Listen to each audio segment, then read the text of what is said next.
प्रणाम। सादर जय जिनेंद्र। मैं हितांशी आर्जेन बैंगलोर निवासी हूँ। मेरी उम्र 16 वर्ष है। मैं पर्युषण पर्व के 5 कर्तव्यों पर प्रकाश डालना चाहती हूँ। दुनिया में मंत्र तो बहुत है, किंतु मंत्राधिराज नमस्कार महामंत्र है। यंत्र तो बहुत है, किंतु यंत्राधिराज सिद्ध चक्र महायंत्र है। तीर्थ तो बहुत है, किंतु तीर्थाधिराज शत्रुंजय महातीर्थ है। पर्व तो बहुत है, किंतु पर्वाधिराज पर्युषण महापर्व है। पर्वाणि बहुशः सन्ति प्रोक्तानि जिनशासने पर्युषणा समम नान्यत कर्मनाम मेम भ्रदक कृतम। अर्थात लोकोत्तर ऐसे श्री जिनशासन में पर्व तो बहुत है, किंतु कर्म के मर्म को भेदने वाला पर्युषण पर्व के समान अन्य कोई पर्व नहीं। ऐसे पर्वाधिराज के 5 कर्तव्य है। सबसे पहला कर्तव्य है अमारी प्रवर्तन, अर्थात नगर में चारों ओर अहिंसा की उद्घोषणा करना। प्रभु महावीर की वाणी है, सवे जीवावि इच्छन्ति जीवियुम न मयि जीवम तमहा पाणिवहम घोरम लिग्गमथा वजयंतीनम। अर्थात जगत में रहे हुए समस्त प्राणी जीना चाहते हैं, वरना किसी को भी पसंद नहीं। हर कोई प्राणी हर किसी परिस्थिति में अपने प्राण बचाना चाहता है। अतः हमें दुखी प्राणियों पर करुणा भाव होना चाहिए। दया ही धर्म का मूल है। अब हमें यह समझने की आवश्यकता है कि केवल वे जीव नहीं हैं जो हम आँखों से देख सकते हैं। इसके अलावा कितने ही ऐसे पृथ्वीकाय, अपकाय, तेवकाय, वायुकाय और वनस्पतिकाय के सूक्ष्म जीव हैं। अतः हमें एक इंद्रिय, बेइंद्रिय, तेंद्रिय, चौंद्रिय, पंचेंद्रिय इन सब जीवों की रक्षा करनी चाहिए। फूल नहीं वह कंटक है जिसमें सौरभ का सार नहीं। मत कहो उसे हरगिज वीणा जिसमें किंचित झंकार नहीं।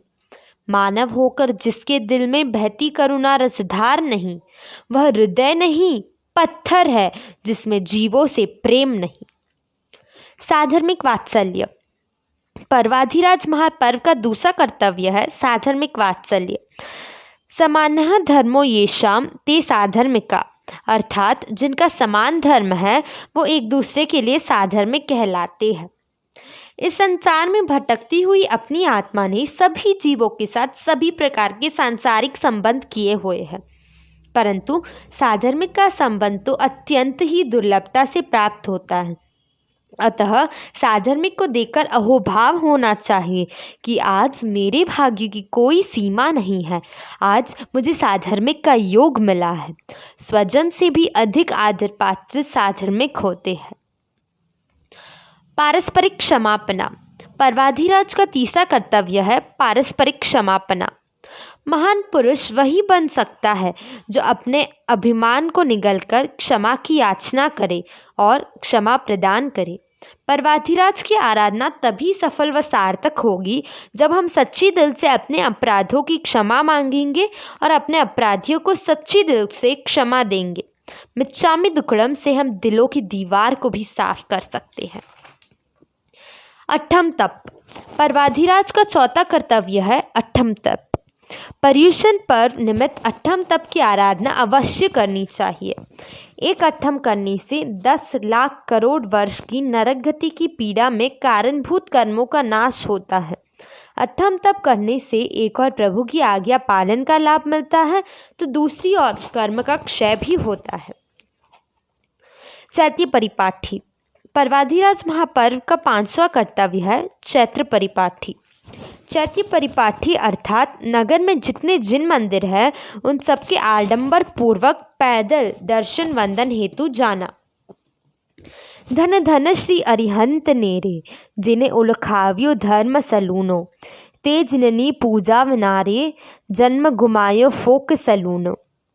धन्य है उन अरिहंत परमात्मा को जिन्होंने हमें धर्म की पहचान कराई।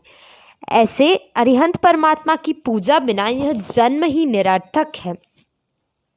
आँखों में अगर मुस्कान है तो इंसान तुमसे दूर नहीं, पाखों में अगर उड़ान है तो आसमान तुमसे दूर नहीं। डाल पर बैठकर पंखी ने यही गीत गाया है। श्रद्धा में अगर जान है श्रद्धा में अगर जान है तो भगवान तुमसे दूर नहीं। धन्यवाद।